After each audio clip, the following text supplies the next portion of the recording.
लड़ाई है। जागो जागो हिंदुस्तान, सच की आवाज आई है। मुसलमान ही थे तो उसको वो देख रहे, तो उसको देख के बोले इनको रुकाओ, दूसरे को भेजो। और अदर कस्टमर, अदर बार की फ्रेंड्स भी आई थी, तो उसको बोले कि एडमिशन के लिए आए तो आप बस सर्टिफिकेट लेके आपका फर्स्ट स्टैंडर्ड में एडमिशन हो जाएगा। ये मेरे सामने की बात है कि उनसे पूरी कहानी बताया मैंने कि हम लोग 30 तारीख को आए थे, ट्रस्टी वगैरह सब हमको मिले थे, वालिया सर जो भी अजय वालिया करके मेन ट्रस्टी है, जयेश वालिया जो विनी वालिया के सन है, तो बोले हम लोग खान साहब से मिलकर हम लोग डिवीजन बढ़ाने की बात भी करेंगे। तो आप लोग मेरे से क्यों बात, ट्रस्टी से बात करो। मैडम ट्रस्टी से बात करने आप बोल रहे हो, ट्रस्टी मिलते क्या? आज 1 महीने से ट्रस्टी किसी का फ़ोन नहीं उठा रहे। और हमें जब अप्रैल में बोला है, वही चीज़ हम लोग को फरवरी या दिसंबर में बोल देते तो हम दूसरी स्कूल देख लेते, लेकिन अभी कोई ऐसी वहाँ पे हम लोग जहाँ भी जा रहे हैं हमसे रीज़न मांग रहे हैं कि आपको बच्चों को क्यों निकाला। मतलब हमारे बच्चे की इमेज डाउन हो रही है, हालांकि हमारा बच्चा पढ़ने में अच्छा है। हमको बच्चे से मतलब है और एजुकेशन से मतलब है कि बच्चे जब पढ़ेंगे नहीं तो आगे जो इनका फ्यूचर है क्या होएगा। फर्स्ट स्टैंडर्ड के फॉर्म बट रहे थे, तो हमको क्लास से मालूम पड़ा कि इसको फॉर्म मिला, उसको फॉर्म मिला। तो हम लोग ने कितनी बार टीचर को बोला, टीचर हमारी बच्ची का फॉर्म। आपका नंबर प्रिंसिपल के पास था, सब कुछ था, लेकिन आपको बुलाना चाहिए था, लेकिन आपको बुलाया नहीं, उनकी गलती है। नहीं, फॉर्म दे रहे थे, हम खुद सामने से क्लास टीचर को बोले कि टीचर सबको फॉर्म मिल रहा है, तो मरियम का फॉर्म नहीं, तो बोला गया कि लाइन वाइज देंगे, लाइन वाइज देंगे। तो लाइन वाइज कितना, मेरी बेटी का 11 रोल नंबर है, तो आपने 11 फॉर्म भी नहीं बांटे। कोई एमएलए नगर से कोई मदद कर रहा है? हाँ, नगर, हाँ, दीक्षिता है यहाँ पे, दीक्षिता कारकर है, उनके पास हम लोग गए हैं, उन्होंने भी सब बाजू, मतलब अभी तक कुछ हुआ नहीं, मतलब कोई रीजन नहीं मिला हम लोग। अच्छा, ACPR जो है संस्था है, जो बड़ी संस्था है, आपकी मदद करे, मुझे ऐसा सुनने में, आप क्या बोलना चाहोगे उनको, क्या मांगे आप?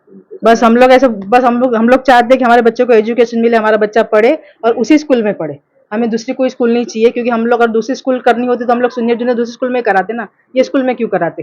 बोल रहे हैं आप लोग को जो भी बात करना है ना, मैनेजमेंट से मीटिंग जब होता है ना तब बोलो। अच्छा, मैडम बोल, प्रिंसिपल क्यों बैठाएंगे? प्रिंसिपल क्यों बैठाएंगे? प्रिंसिपल किस लिए बैठाएंगे?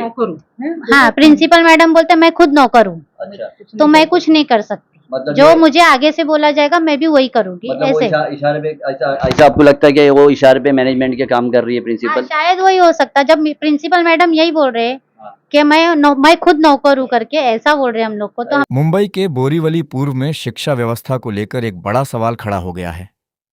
बोरीवली एजुकेशन सोसाइटी स्कूल में पढ़ने वाले 15 मुस्लिम बच्चों के माता पिता ने स्कूल प्रशासन पर गंभीर आरोप लगाए हैं। इन बच्चों ने इसी स्कूल में जूनियर केजी और सीनियर केजी की पढ़ाई पूरी की थी, लेकिन जब पहली कक्षा में प्रवेश का समय आया तब बच्चों के माता पिता को न तो कोई सूचना दी गई और न ही किसी प्रकार का कॉल या नोटिस भेजा गया। अभिभावकों का कहना है कि जनवरी और फरवरी के दौरान पहली कक्षा में प्रवेश की प्रक्रिया चल रही थी। स्कूल की जिम्मेदारी थी कि पहले से पढ़ रहे बच्चों के माता पिता को बुलाकर प्रवेश प्रक्रिया पूरी कराई जाती, लेकिन ऐसा नहीं किया गया। मामला तब और गंभीर हो गया जब अप्रैल के अंतिम सप्ताह में स्कूल की ओर से माता पिता को फोन किया गया और कहा गया कि वे अपने बच्चों का प्रवेश किसी दूसरी स्कूल में करवा लें, क्योंकि इस स्कूल में उनके बच्चों का प्रवेश नहीं हो पाएगा। अभिभावकों का आरोप है कि बच्चों का रिजल्ट भी केवल व्हाट्सएप पर भेजा गया, जबकि किसी भी बच्चे को रिजल्ट की हार्ड कॉपी नहीं दी गई। सबसे बड़ा सवाल यह है कि जिन बच्चों ने उसी स्कूल में 2 साल तक पढ़ाई की, उन्हें पहली कक्षा में प्रवेश क्यों नहीं दिया गया? प्रभावित बच्चों में लगभग 80% लड़कियां और 20% लड़के हैं। सभी बच्चे मुस्लिम परिवारों से संबंध रखते हैं। इसी वजह से कई अभिभावक इसे धार्मिक भेदभाव का मामला मान रहे हैं। माता पिता का कहना है कि उनके बच्चों के सामने बाहरी बच्चों को पहली कक्षा में प्रवेश दिया गया, लेकिन वर्षों से उसी स्कूल में पढ़ रहे उनके बच्चों को प्रवेश से वंचित रखा गया। अधिकांश परिवार स्कूल से लगभग 1 से 1.5 किलोमीटर की दूरी पर रहते हैं और उनके बच्चे पहले से उसी स्कूल में शिक्षा प्राप्त कर रहे थे। अब उन्हें डर है कि यदि जल्द समाधान नहीं निकला तो उनके बच्चों का पूरा एक शैक्षणिक वर्ष बर्बाद हो सकता है। जब इस मामले में स्कूल की प्रिंसिपल से बात की गई तो उन्होंने कहा कि यह निर्णय उनके हाथ में नहीं है और माता पिता को स्कूल मैनेजमेंट से बात करनी चाहिए। हालांकि अभिभावकों का कहना है कि स्कूल प्रबंधन उनसे मिलने के लिए आसानी से उपलब्ध नहीं होता। मामले को लेकर कुछ स्थानीय जनप्रतिनिधियों और राजनीतिक नेताओं ने भी आवाज उठाई है। अभिभावक स्थानीय नगर सेवकों और विधायक के पास भी गए और लिखित शिकायतें दी, लेकिन अब तक कोई ठोस समाधान सामने नहीं आया है। अब सवाल उठता है कि शिक्षा का अधिकार कानून आखिर क्या कहता है। शिक्षा का अधिकार कानून के अनुसार 6 वर्ष से 14 वर्ष तक के प्रत्येक बच्चे को निःशुल्क और अनिवार्य शिक्षा प्राप्त करने का अधिकार है। इस कानून का उद्देश्य यह सुनिश्चित करना है कि किसी भी बच्चे को शिक्षा से वंचित न किया जाए और उसे बिना किसी भेदभाव के पढ़ने का अवसर मिले।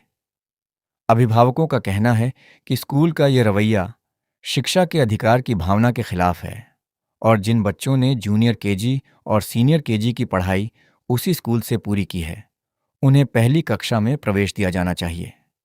इन परिवारों की परेशानी को देखते हुए association for protection of civil rights यानी ACPR ने इस मामले में हस्तक्षेप किया है। संस्था ने बच्चों को न्याय दिलाने और उनके शिक्षा के अधिकार की रक्षा करने की जिम्मेदारी अपने हाथ में ली है। सूत्रों के अनुसार ACPR और स्कूल प्रशासन के बीच बातचीत जारी है। स्कूल की प्रिंसिपल ने अंतिम निर्णय स्कूल मैनेजमेंट पर छोड़ दिया है। अब सभी की नज़रें स्कूल प्रबंधन के फैसले पर टिकी हुई हैं। क्या इन 15 मुस्लिम बच्चों को पहली कक्षा में प्रवेश मिलेगा? क्या इन बच्चों को शिक्षा का उनका अधिकार मिलेगा? क्या उनका भविष्य सुरक्षित होगा?